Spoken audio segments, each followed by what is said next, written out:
couple of weeks ago, I gave my shoulders a rest from renovating my own abandoned house and checked out some abandoned houses on Sado Island, which is an island just off the Japanese mainland. There I had a chance to have a look around and film inside an abandoned house that's actually for sale. Anyway, check out the video and let me know what you think. To get to Sado, it takes about 2 hours by bullet train from Tokyo to Niigata City, where you can catch a 1 hour hydrofoil. There's also a slower car ferry option too.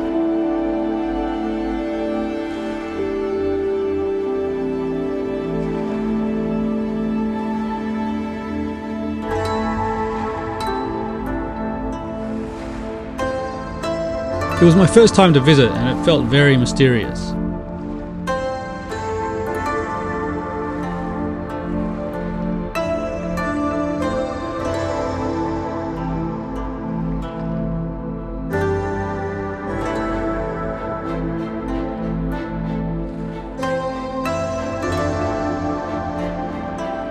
Since the 8th century, Sado has been an island for people exiled from the mainland, including many from the ancient capital of Kyoto.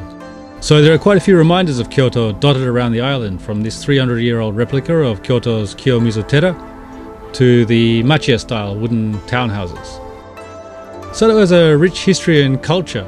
It was once on one of the main Japanese maritime trading routes, has some of Japan's best sake distilleries, and it is home to much traditional theatre, music and festivals. There's also an abundance of nature, from beaches, ancient forests to snowy mountains. Plus, it's got lots of really good food. I stayed in a town called Aikawa. It used to be a major gold mining town. Gold was discovered here at the beginning of the 17th century, and the mine only closed about 30 years ago. It's kind of like a Japanese Ballarat for you Australians out there. So I mentioned in one of my previous videos that in Japan around 13% of all housing was an akiya, that is a vacant or abandoned house. Well, in Sado it's 20%. The population of the island has decreased from 125,000 in 1950 to around 55,000 at present.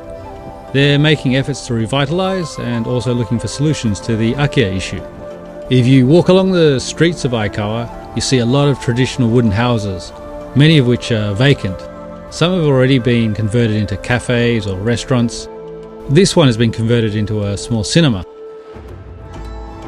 This one into a really nice restaurant.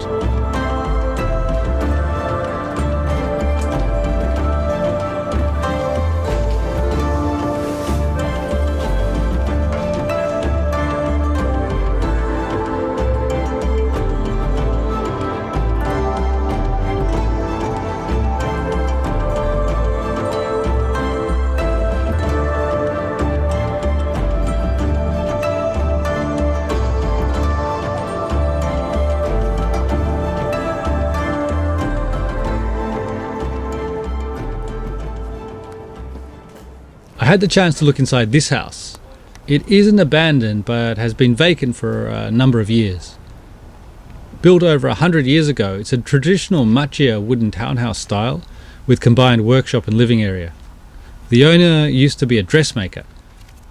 I think this house would suit someone who could work from home, a craftsman or artist perhaps, or someone who can work remotely, literally. By the way, they have fibre optic cable in this town. But definitely someone who likes a bit of a quieter lifestyle. If you're interested in buying or renovating a Kyoto machiya, this would be a lot cheaper and also a lot less busy than Kyoto. I spoke with the owner. He is interested in selling, and he and the local community would be welcoming of new people, including foreigners, moving into the town, and would be able to help get settled. Having local connections, as you might have seen in my other videos, is really helpful when renovating an akiya. But it's probably going to suit someone who already lives in Japan and speaks decent Japanese. He kindly let us have a look around.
This is where I'd assume the Butsudan, Buddhist altar, was.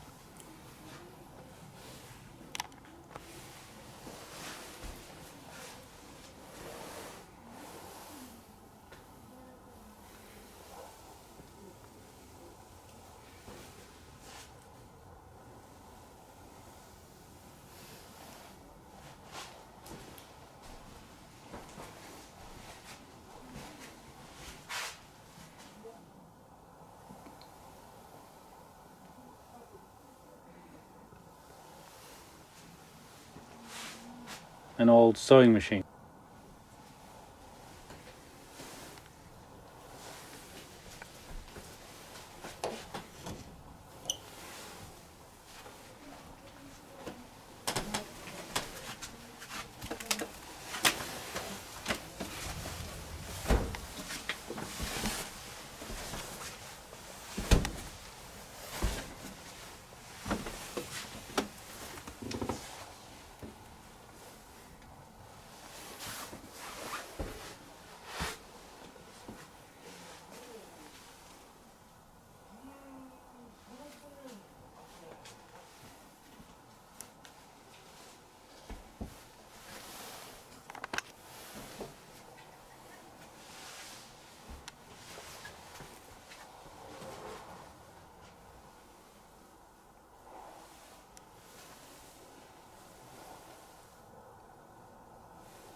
This courtyard is really nice.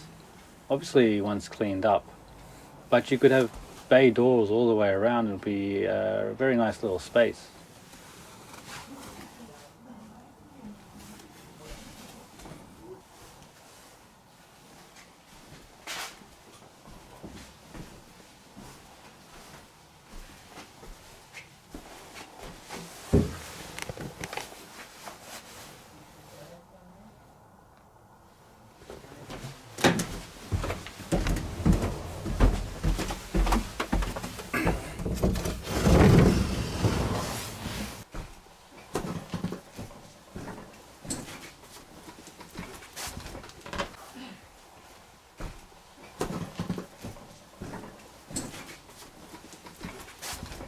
That looks like a nice wooden cabinet.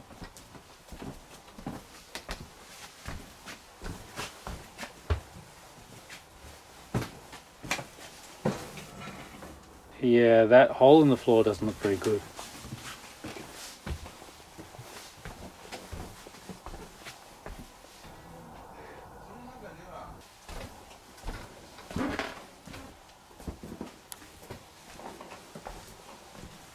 That's the bathroom where the door that I couldn't open before led.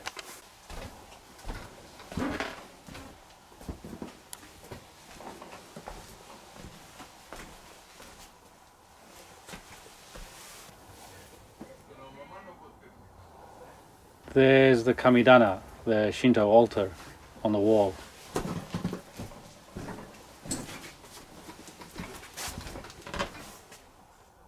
I like this high area.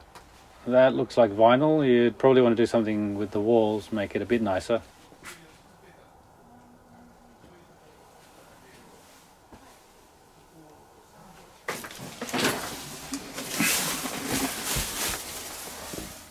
This is the inside access to the workshop.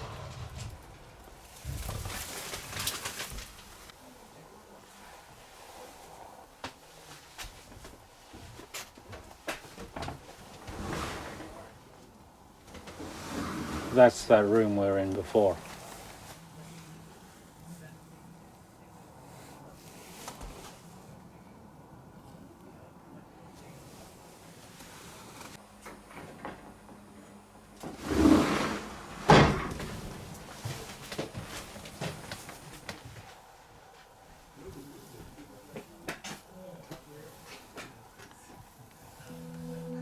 How much work would it take to make this place livable?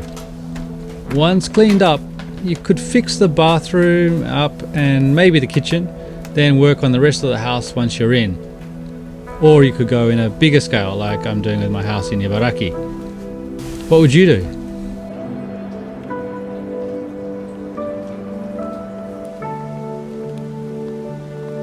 Let's look at some more akiya. I like the look of this one. Unfortunately, I wasn't able to look inside, but it didn't look in too bad a condition from the outside.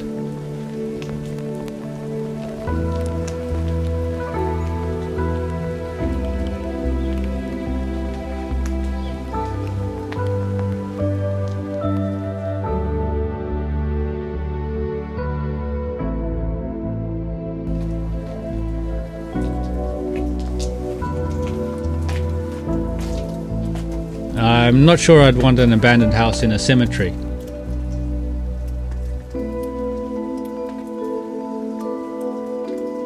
Let's see what's down this way.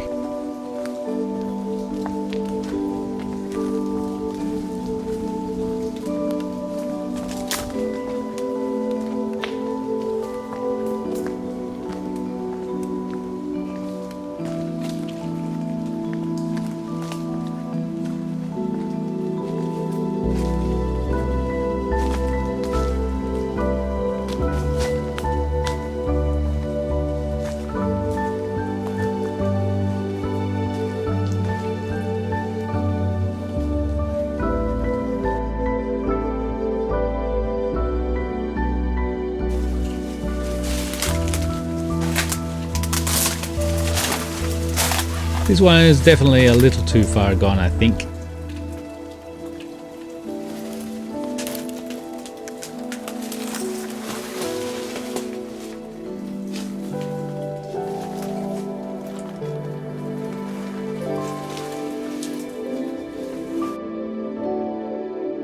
Here's one a local builder fixed up to save from being demolished.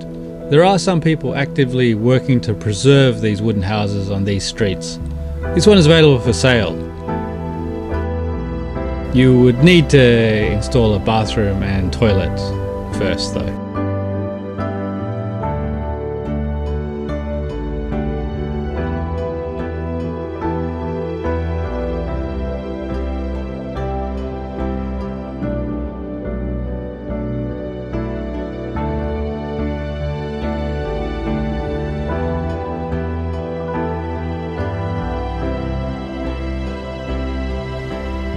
This kominka is over 300 years old. In this area there are quite a few abandoned minka-style farmhouses on larger blocks of land, like my place.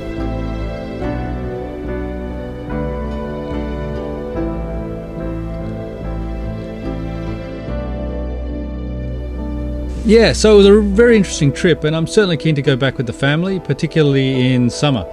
Saw some pretty nice campsites that the kids would enjoy.